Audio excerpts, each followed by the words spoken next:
Welcome back, everybody. We hope you enjoyed the last episode, which was kind of like our fun little 1 year anniversary. And as always, today I am with Father Tone, Hello, everyone. We are. and and we are very excited to be back recording. And the reason we were gone is actually kind of the topic for today. So, Father Tone, what exactly was there something special that happened at St. Julie this summer? Yeah, so this summer, for the first time, we had the summer camp with the title Totus Tours. So we had a summer camp for the kids. So for the day program, we have the kids from first through sixth grade. And then for the evening program, we have the camp for the teens program. It runs from seventh to high school students. hmm Now, that was only 1 week at St. Julie, but for me, I was actually out running the camp with my teammates out for the Diocese of Kansas City, Kansas. Oh, And so you are Father, Chicago, huh? yeah, I wasn't in Chicago. I was out in, for the most part, rural Kansas. Very different lifestyle, but it was a lot of fun. And Father, you were actually a Totus Tuus missionary not too long ago, so uh, you don't have a lot of free time. You don't Yeah. really have time to like do things like record a podcast. Yeah, yeah, I do understand it very, very well because I ran it myself. And that is the reason why we have such a long pause to record the podcast because you are all over the places, hundreds of kids that you need to take care of, running around, right? Trying to inspire them in different ways. But how many weeks did you do in Kansas City? Yes, so we did about training about 9 days, and then we had 8 weeks of the program. So we went to 8 different parishes, got to experience these gorgeous. Oh, the parishes that we went to were absolutely beautiful. Got to experience them, help with the kids, and it was just kind of nice seeing like each small town's like little flavor of the parish or what they were like. It was just a really great experience for me, and I'm sure my other three teammates. Wonderful. So Ben, for the listeners, if they are not familiar with the term total stores, can you help us to elaborate a little bit about what it means or Mhm. what does it contain? Yeah, absolutely. So the Totus Tuus is Latin and it means totally yours. And the whole goal of the Totus Tuus camp is for us as a team and for the participants and the people helping, is to help become more Totus Tuus to God, be closer to God, to be totally God's. And it's not just like the week that we're there, but for the whole week and way beyond. It's supposed to help us bring us closer to God and grow in our faith. And we do that through teaching of, this year we taught the 5 joyful mysteries and the 10 commandments during the day program. And then the night program, we kind of do that through more small group discussions. And like they got to hear the 4 testimonies of the team and then kind of some other talks that we did. And it was just a really neat opportunity for me to be able to share my faith and, studying theology, kind of take what I learned in the classroom and take the knowledge that I gained and spread to the younger generation and younger people. It was just a really, really neat experience. Wow, you just refreshed my memory about the Taurus tours for such a long period of time during summer. So, Ben, you mentioned about so you guys had 9 days of training. So the Mhm. question is why do you have to go through the training? And yeah, why do you have to go through the training for 9 days? Yeah. So Everything. training, yeah, training was very, very, very rough. Um, it wasn't just Kansas City, Kansas training because we only had one team this year. It was the Diocese of Kansas City, Kansas, the Diocese of Wichita, which is the biggest toast to us because that's where it started, Diocese of Dodge City, and Diocese of Springfield, Cape Girardeau. And there were about 120 people there, so about 60 guys, and we were sleeping in literal classrooms. So we had a classroom, and it was probably me and about 15 other guys just sleeping there. And for the 60 guys, we had 3 showers with only 1 drain. Wow. um, yeah, it Maybe was. over there. It was as my other teammate Anton mentioned. He's like, it was like really missionary style living. But the reason we go through this training is they teach us how to teach children. So for me, I'm the youngest in my family, so I don't have a ton of experience working with kids, and I've never really worked with kids. And it was really nice to be able to like sit down in training and hear like, okay, this is how you explain, keep holy the Sabbath to a first grader, and why it's important. And I know the reasons why it's important. I've gone to Catholic school my whole life, but before the summer, I could have never explained it to a first grader. So it's just really great being able to learn how to teach the kids so in a way that they could understand and grow.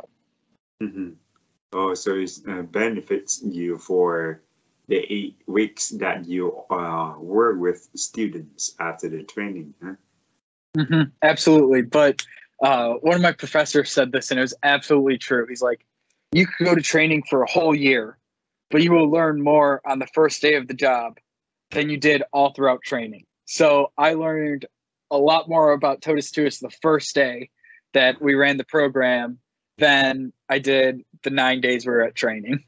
Oh, I see.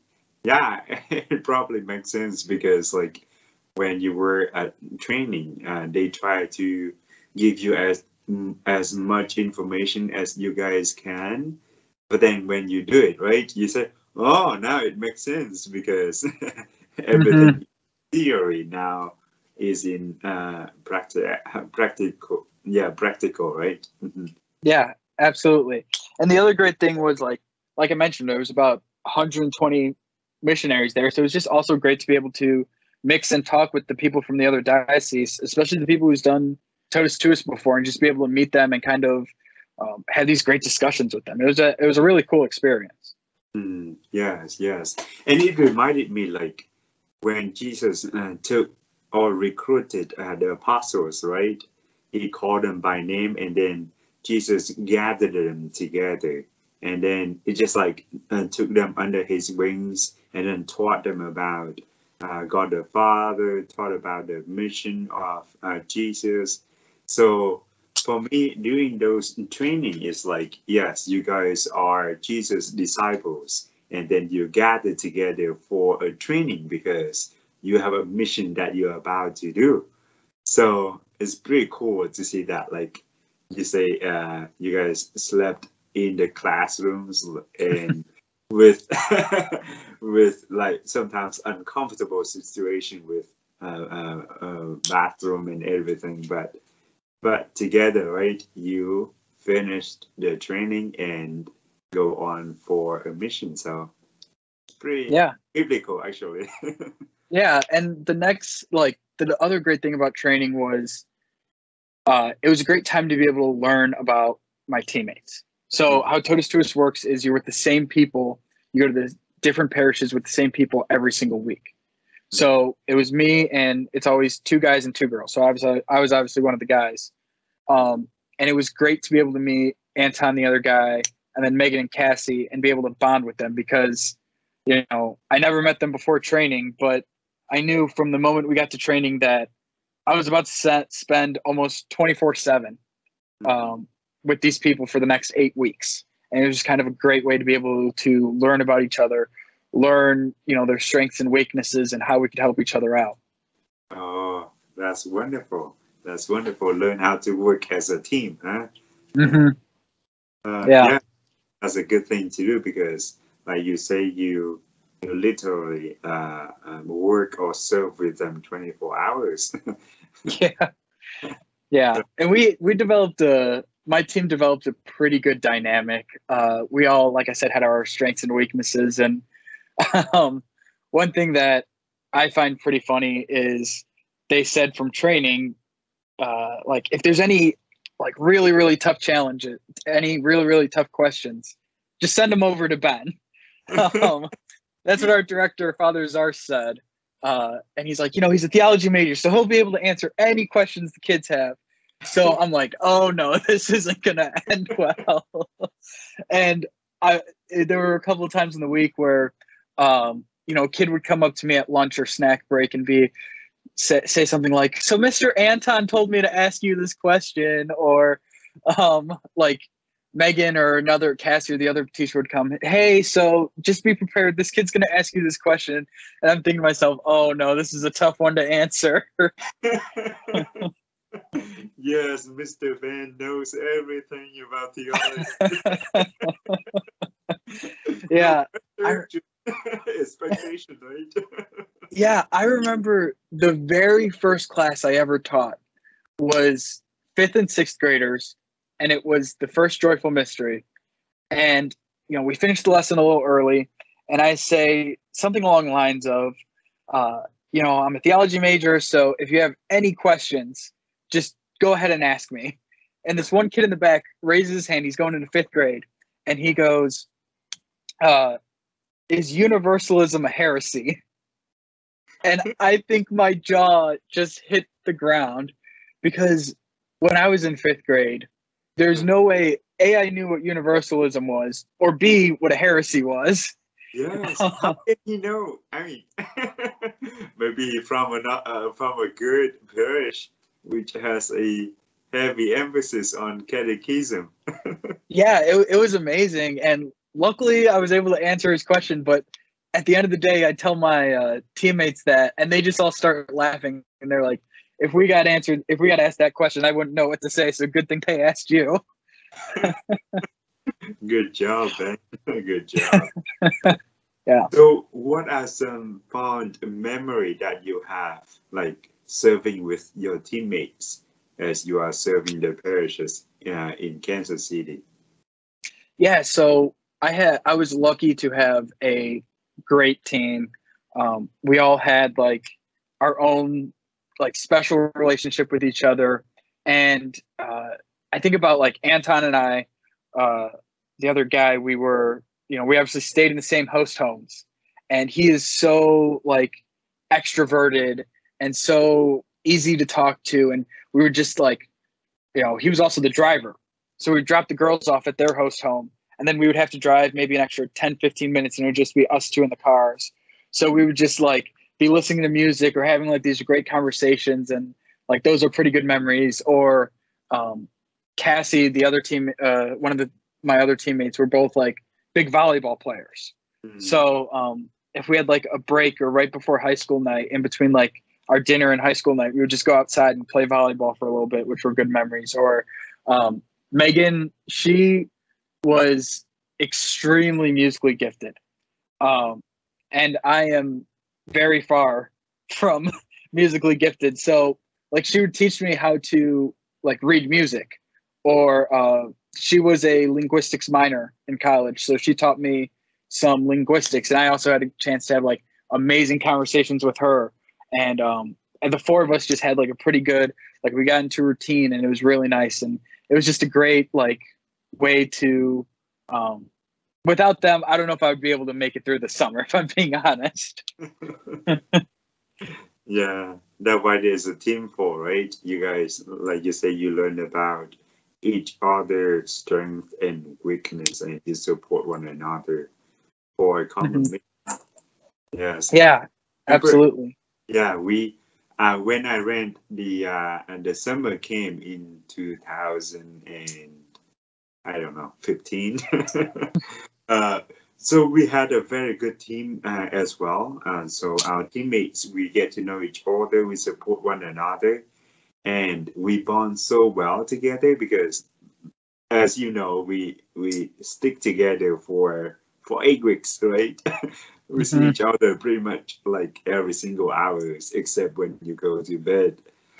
So we bond very well together. I remember like one night we prayed the night prayer. Usually we finish the camp with night prayer.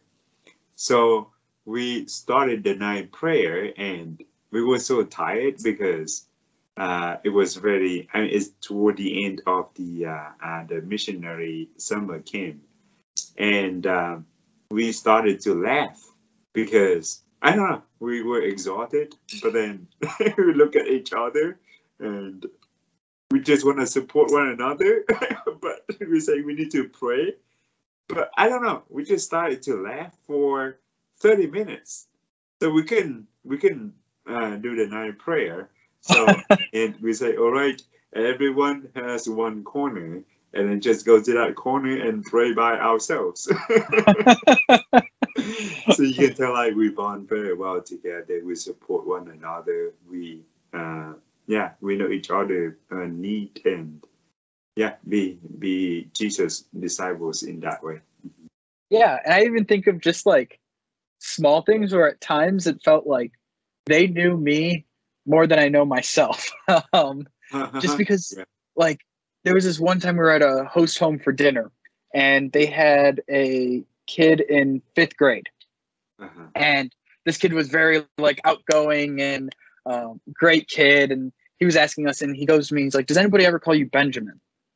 And I'm like, no, people don't really call me Benjamin, but it's like I don't mind, like you can go ahead and call me Benjamin if you want. And my teammates go, nope, that's not true. I'm like, none of you call me Benjamin. Who calls me Benjamin? They're like, whenever you refer to yourself, you always say Benjamin James. So they're like, whenever you talk about yourself or talk to yourself, it's always Benjamin James, Benjamin James. Like, I probably done that my whole life, and I never realized it until they pointed it out. Or things like smaller things, like one time it was our break, and we were watching the Olympics, and we were talking, and I said something about like, yeah, I'm not that good working with kids. And they just said something like, that is not true. Like, of the 4 of us, you're the best one working with kids. And they're like, you're so good with kids. And they're like, a lot of times I get things in my class like, oh, Mr. Ben did this, or they're like, Mr. Ben does this with us. Can you do it with us? And it's like, just smaller things. Like, I never thought I was good working with kids, yet they're the ones telling me like, oh, I'm like really good with working with kids. And also things like just knowing personalities. So I am very far from a morning person. So they knew during like pickup, like when we were picking them up in the morning, like I'm not going to be very talkative. I'm just kind of be like sitting in the car and like listening in. But once I wake up, stuff like I'll be able to like talk and have like great conversation with them, and laugh and smile, and it's just really amazing to see how much we're able to learn and grow through each other. And I think that team dynamic is something very special to Totus Tuus that would be hard to create anywhere else. Mm-hmm. That's wonderful. That's wonderful. So on that note, just encourage listeners, right?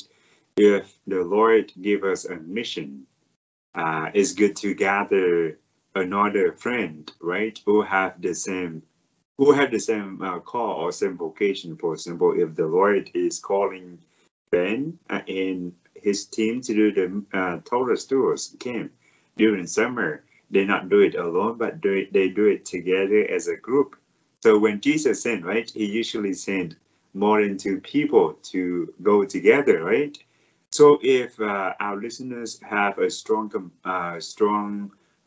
passion for serving the Lord in different capacity in our parish, either maybe form a group that talk about the gospel or something like that, just look around the parish to see who has a common interest, and then gather everyone together, and then form a training, right? And then after the training, take courage and go out to preach the good news according to the passion that the Lord have given you. So then go back to the Totus Tuus camp.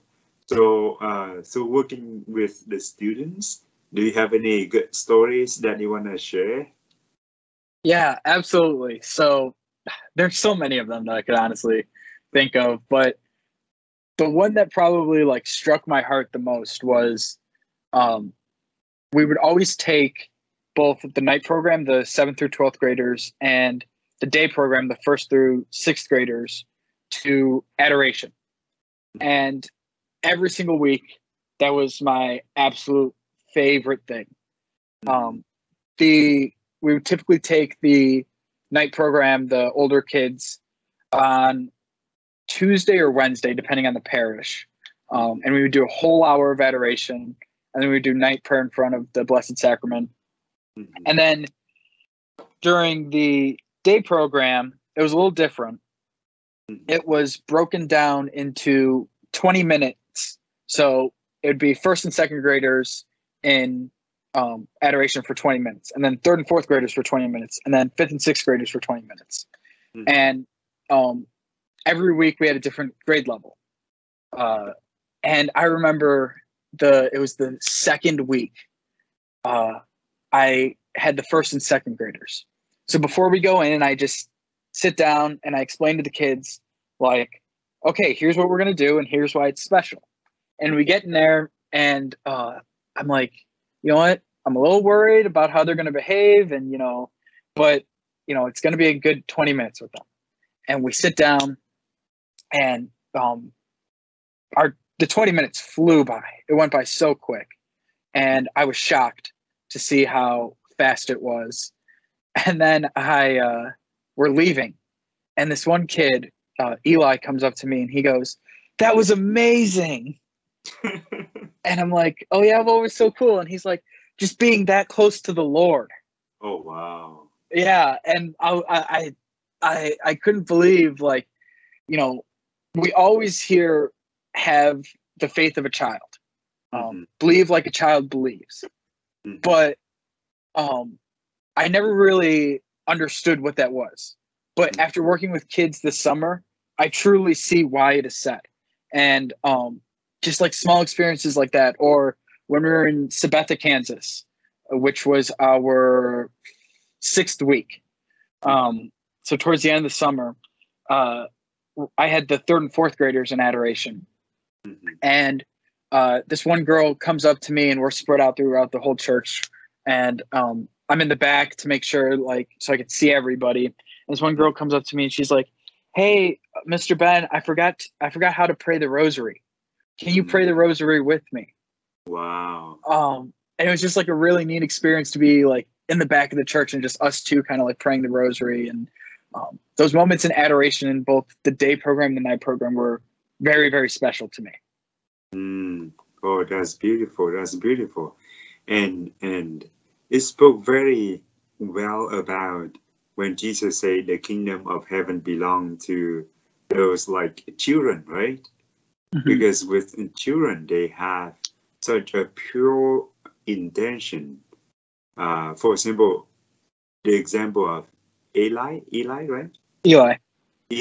Yeah, so Eli came to you with that, right? With that statement. It's so awesome because it's so close to the Lord. So, yeah, I think that kid taught us a huge lesson over there, because sometimes we're attending Mass and then we are so close to the Lord to the point that we receive Him in the form of the body and blood of the Lord, right? But how often do we say, yes, it is the Lord, and we are so close to Him, we receive Him into our body.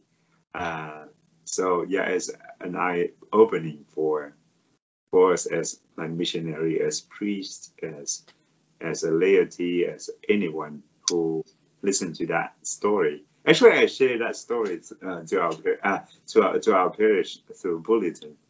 Yeah, that's what my mom told me. Yeah.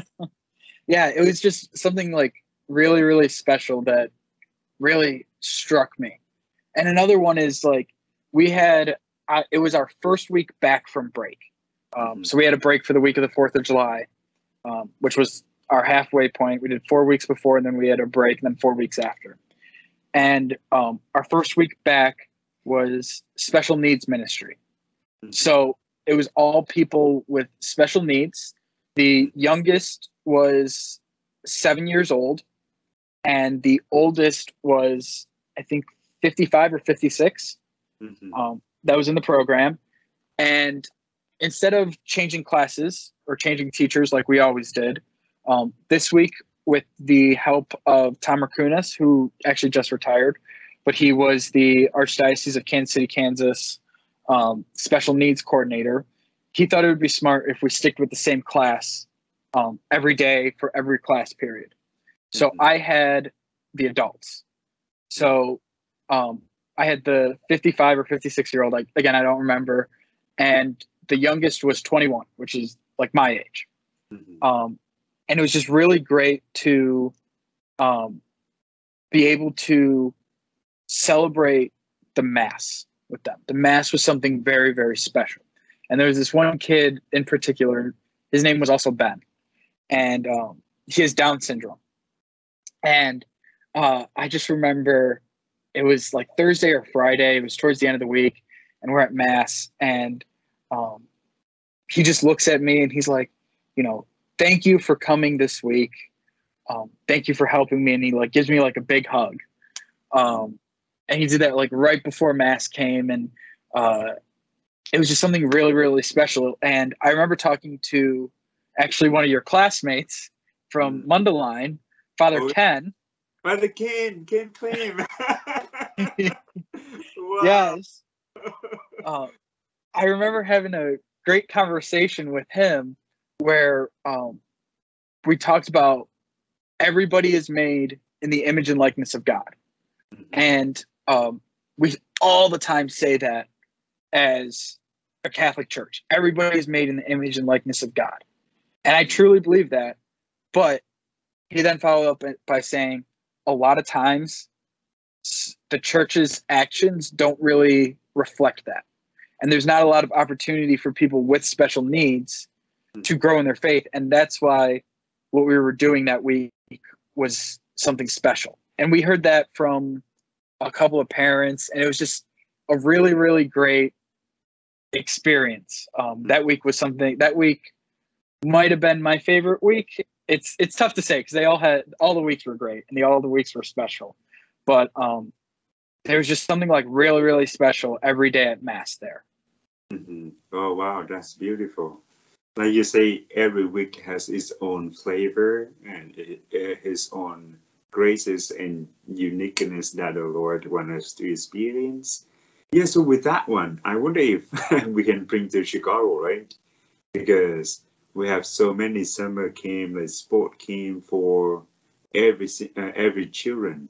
But how much of attention do we have for special needs children? They are children of the Lord, and like Father Ken, right?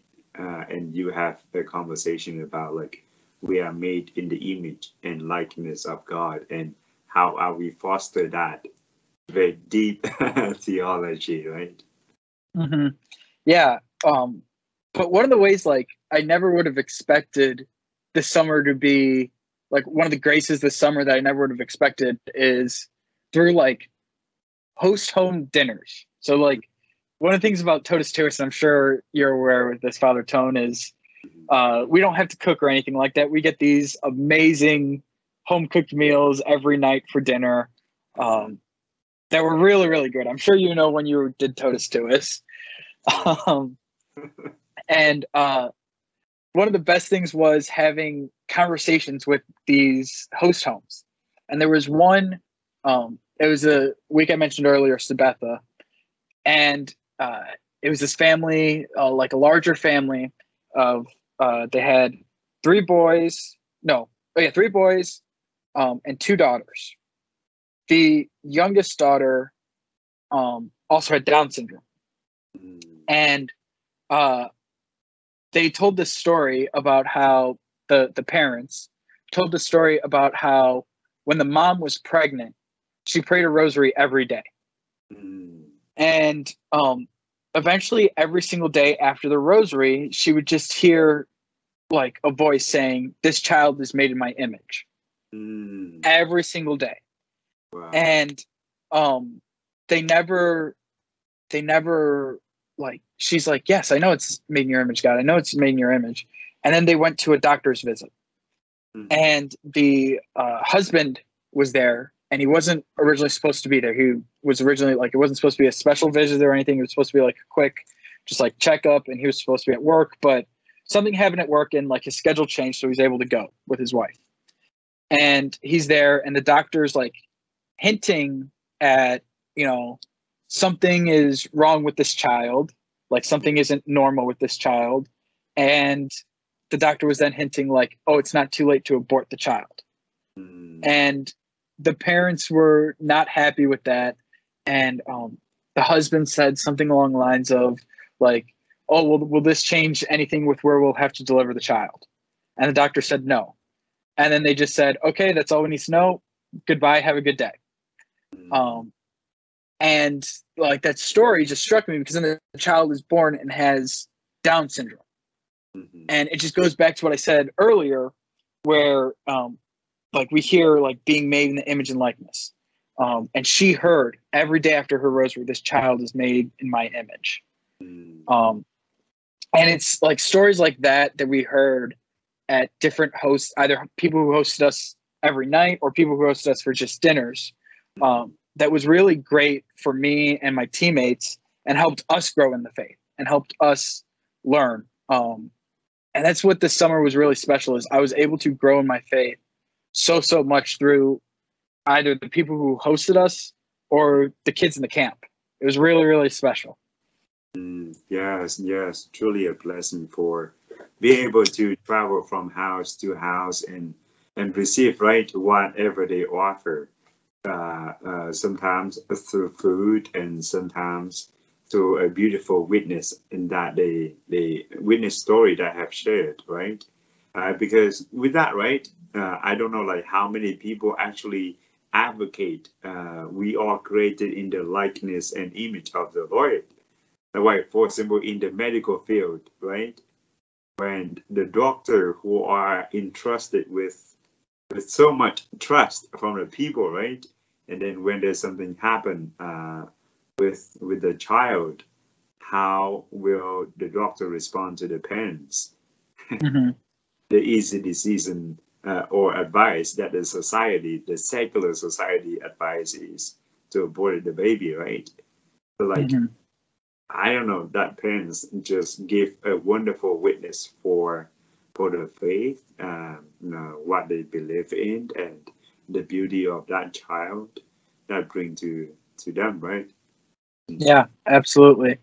Yeah, so we had good experience going to the host when I ran the summer camp as well. And this year we had it over here, so we have 4 missionary came to our parish, and I follow them as well. I follow them with them to the host families, and we have wonderful conversations, and reminded me a lot of the time that I went, for example, from the north. I remember like 2 weeks apart. So 1 week we was up north of Chicago, and we entered into a mansion. And as we were having dinner, the classical music was played in the background. Wow. So it's just like super formal. And then the next week we went to the south side of Chicago, and we went to host a family, and they had small kids, and it's just like kids playing with food and just like have a conversation. We laugh. It's just like, I said, wow, it's the two extreme, one is super casual. So it gave us like it taught us a lot about the dynamic of the family here and there, and help us to learn how to minister to both families.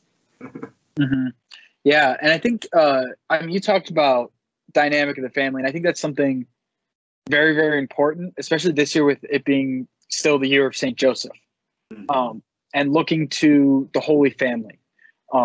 And one of the things, one of the conversations I was able to have with my teammates in one of our very long car rides was just like, what do you think it was like for the Holy Family growing up? Or like, what do you think it was like for them? And one of my teammates said, "Well, I'm sure we've experienced a little what it's like whenever we go to host dinners. I'm sure there's like a little flavor of the Holy Family at every single family we spend time with." And that was just something really neat to think about when we were at these different homes. Wow, that's beautiful. That's beautiful too. Yeah, that's a good point that your teammate brought up because more than often we don't focus on the good thing that we have shared with the Holy Family, right? For example, saying grace before meal, right? So we model after the example of Holy Family. So if family is doing that at home, take pride on that, right? Yes, there's a little moment of Holy Family in our house. And if we started to count, right? For example, sharing graces during meal or asking each other about their day, how has it been? Those are the Holy Family moment, right? We care for one another. We love one another in that capacity. So if we started to count the graces, the blessing that we have at home, well, I think it's going to be double and family will be so grateful to have one another at home. Yeah, absolutely. Now, Father, you obviously you talked a little bit about your time being a missionary, and Totus Tuus happened at St. Julie this year.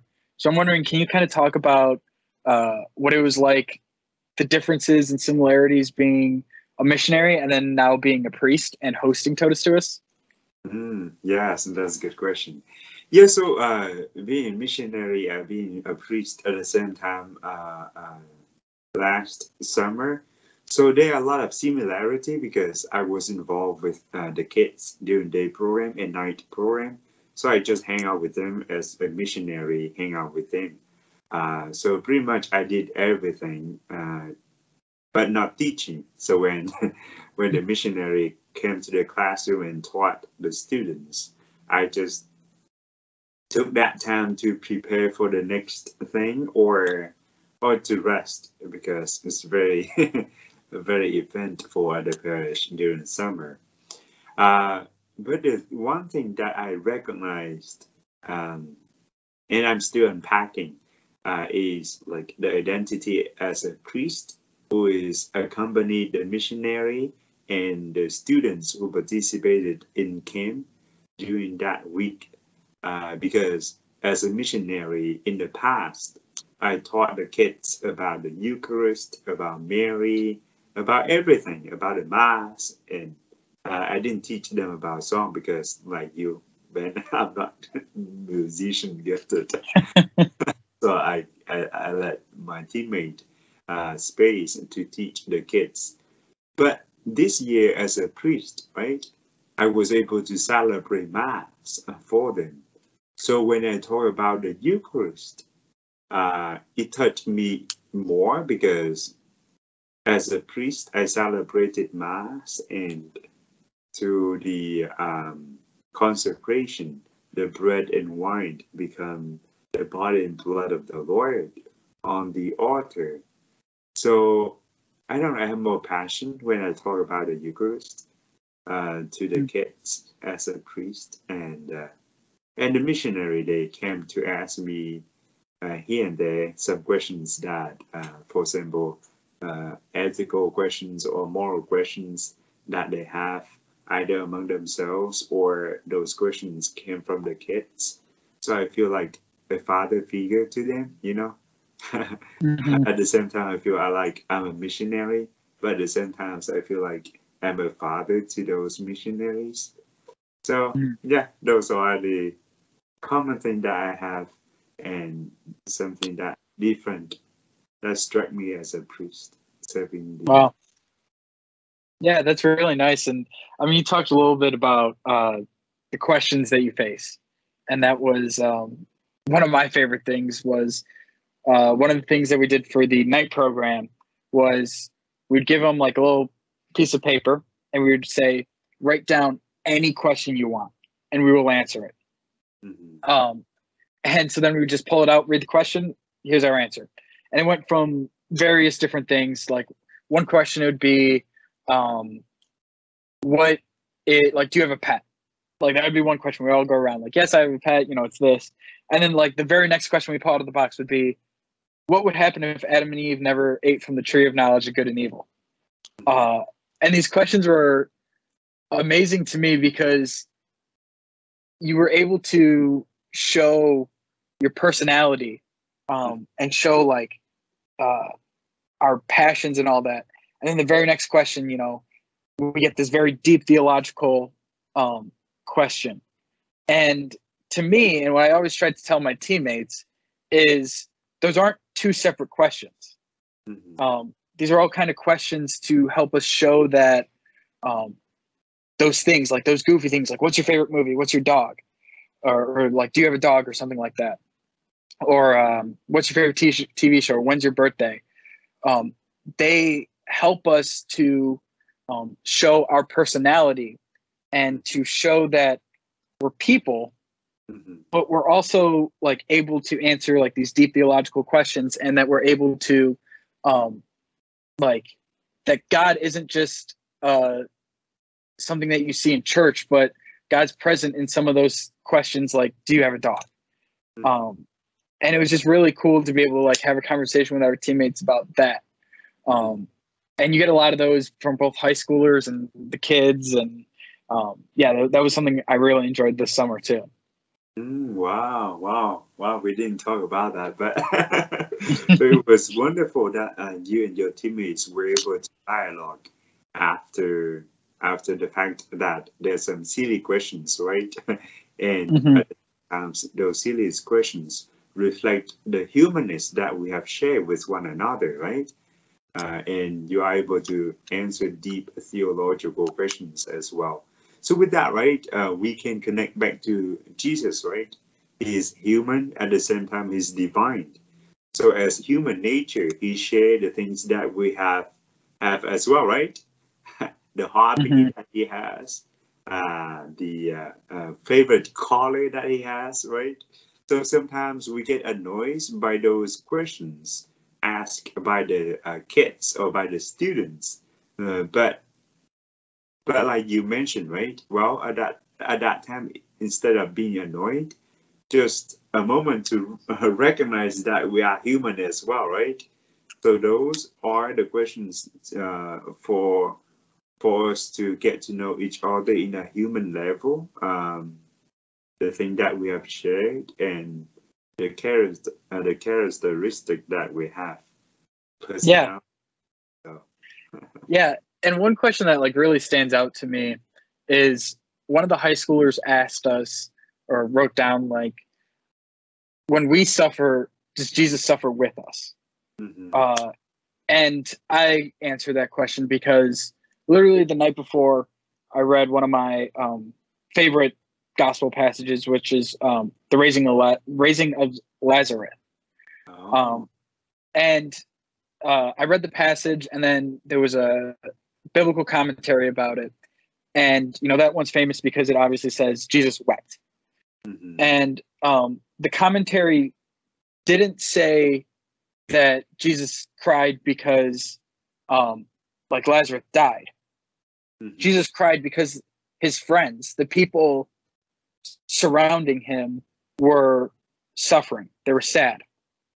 Jesus was suffering with them in that moment.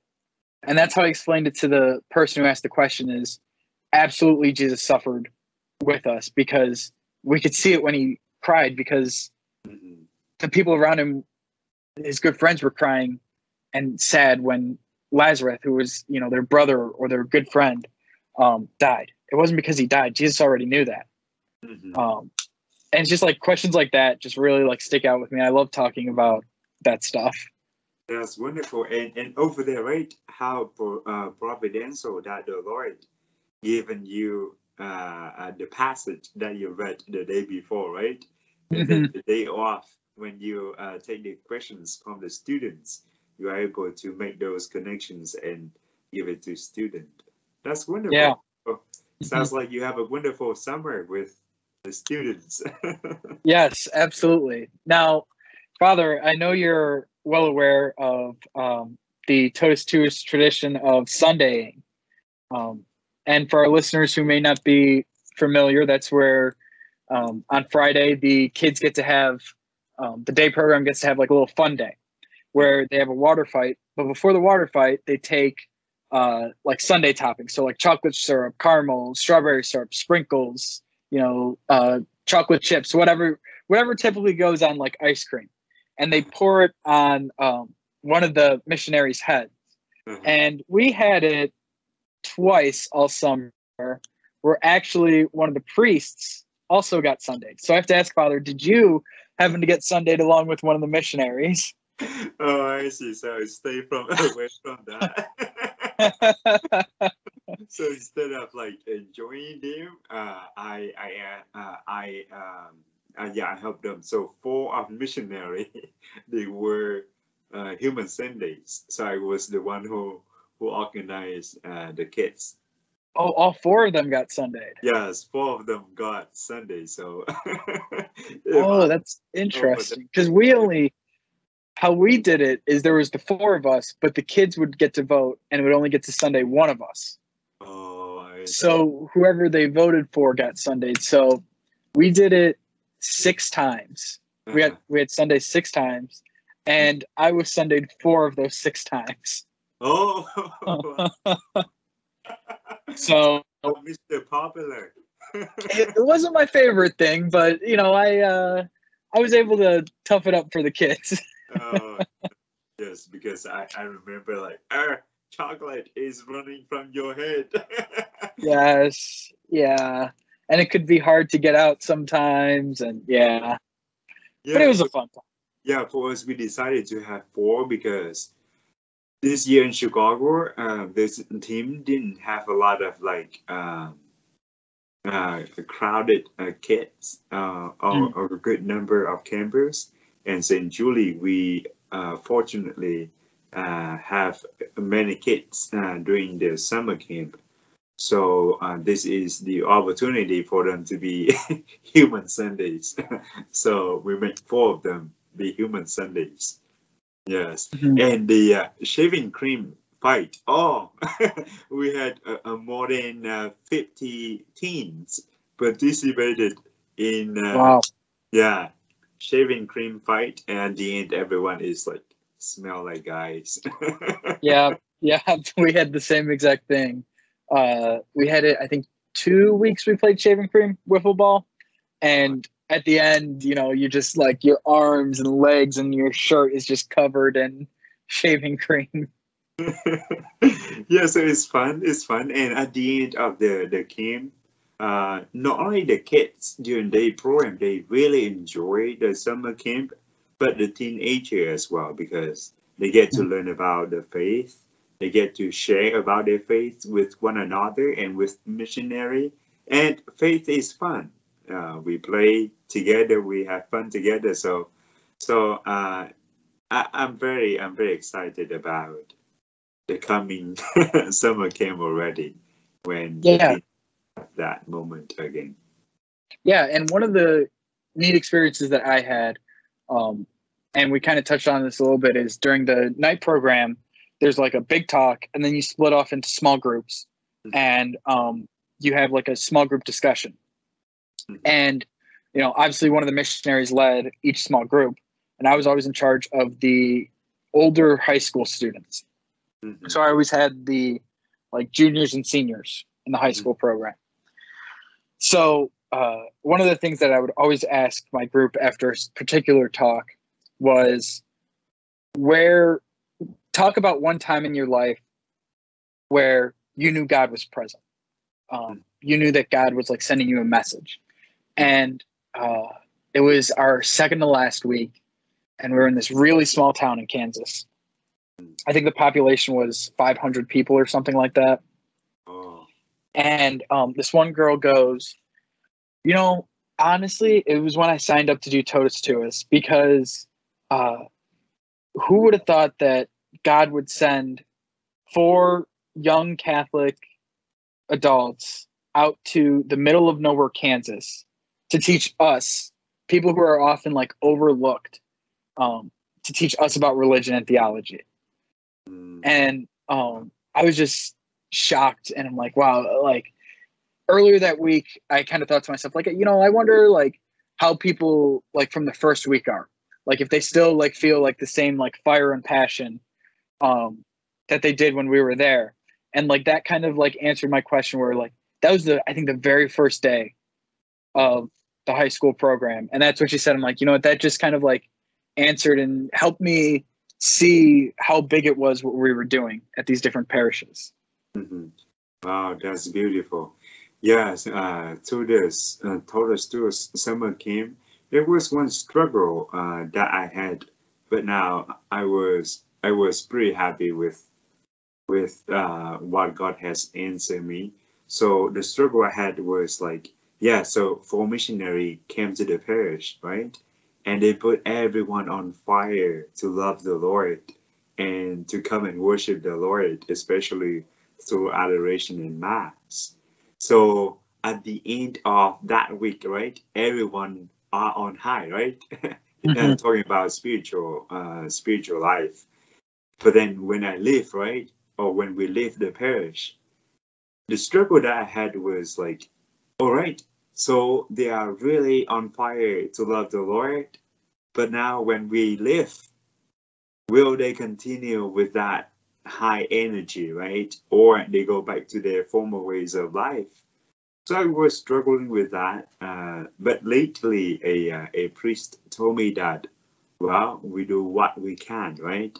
And when we put our trust in the Lord, that the Lord will touch them and the Holy Spirit will make them grow, right?